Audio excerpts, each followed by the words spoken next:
Hello Internet, I am the hero Julios once again with another Dungeons & Dragons video. From the battle of Harry Potter and Lord Voldemort to the Kamehamehas between many characters in Dragon Ball Z. Oh, even the StarCraft 2 level where the Protoss have it. Beams are cool. But what's even cooler than a beam is when two beams fire at each other and meet in the middle. This week's video, I will be doing my own take on the beam battle, with a spell I like to call War Beam. You target a creature and force them to make a dexterity saving throw, taking 4d6 on a failed save and half as much on a successful one. I know it's not exactly a powerful spell, but every level you gain onto the spell adds 2d6 to the roll.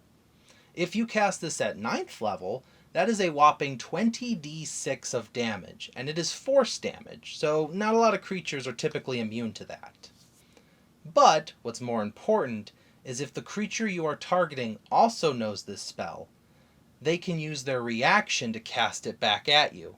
The beams meet in the middle and start what is known as a beam battle. The most important thing to keep in mind is that if the beam battle is lost by either side, that side will take all the d6 involved on both casters' casting of it. If one of them casts a spell at level 4 and the other casts it at level 2, the loser of this battle is going to take 16d6 damage. If one of them, and it doesn't matter which one, casts the spell at 9th level, the loser will die. There is no save, there is no damage dice, it is instant death.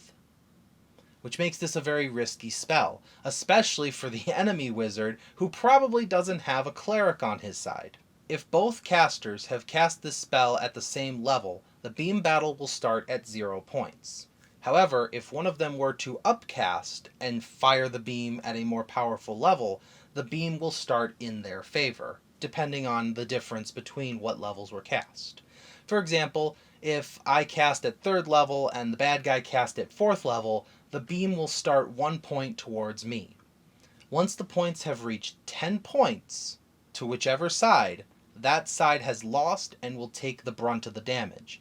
If either of them cast it at level 9, the loser will die instead.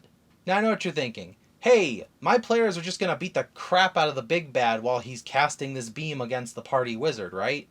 Well, yeah, they probably will do that, and they'll probably give that a try. However, when a beam battle is going on, both casters are immune to damage, but are still capable of getting hit.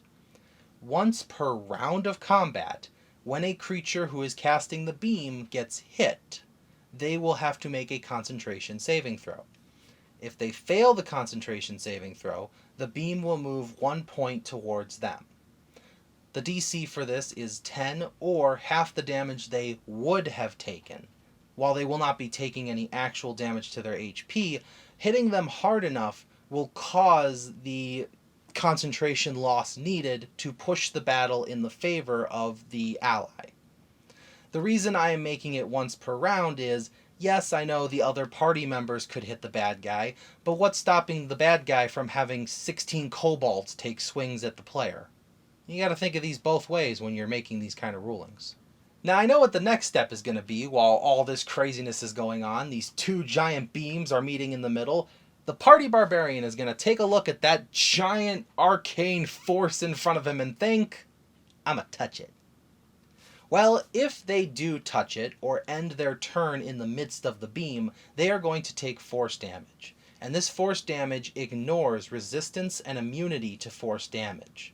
So even if you want to be cheeky, put up the shield spell or give yourself some kind of magic resistance and walk into the middle and just stand there for fun, it's gonna hurt. Because this is two wizards in a massive duel to the death. I would not recommend getting in the middle of that.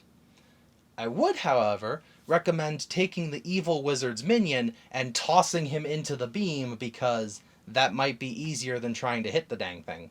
So now we reach the most complicated part of this beam battle.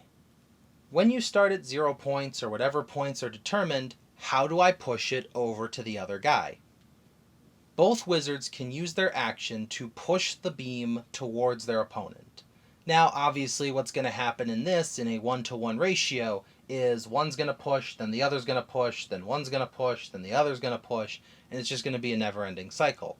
Because of this, I have made a ruling that if this beam battle is going on, any cantrips that both wizards know can now be casted as bonus actions. They can use their beam, hold onto their beam and sling little blasts at each other, hopefully making them lose concentration and giving them 2 points during the duel rather than just 1.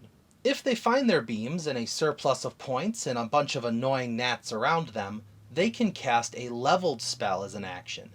1, this will not give them a point towards their enemy because they are using their action to do this, but they will also have to pay points equal to the level of the spell they cast.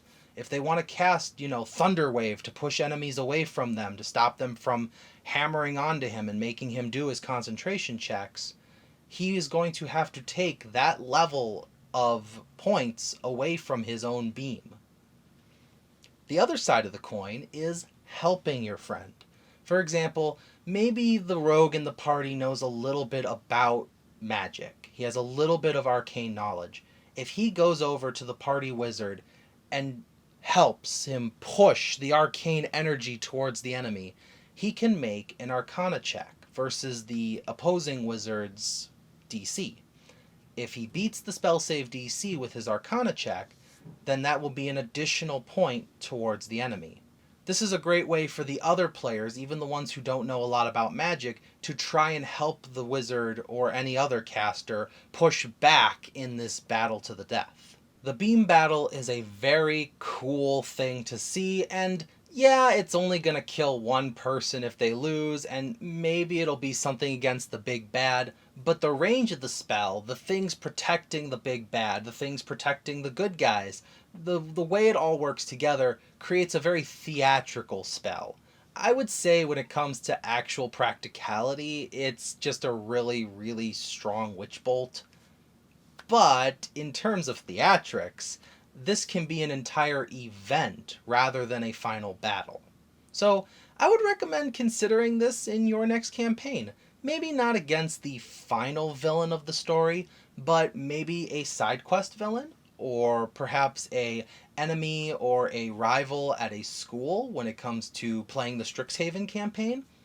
But I would like to know in the comments, if you do use this, how did it go? Would you recommend less damage, more damage, maybe a higher point scaling rather than 10 points, maybe even letting them hammer repeatedly instead of only doing it once per round? Regardless of how that goes, I do thank you for watching as always, and I will see you in the next video. This is the Hero of Julios, Xing out.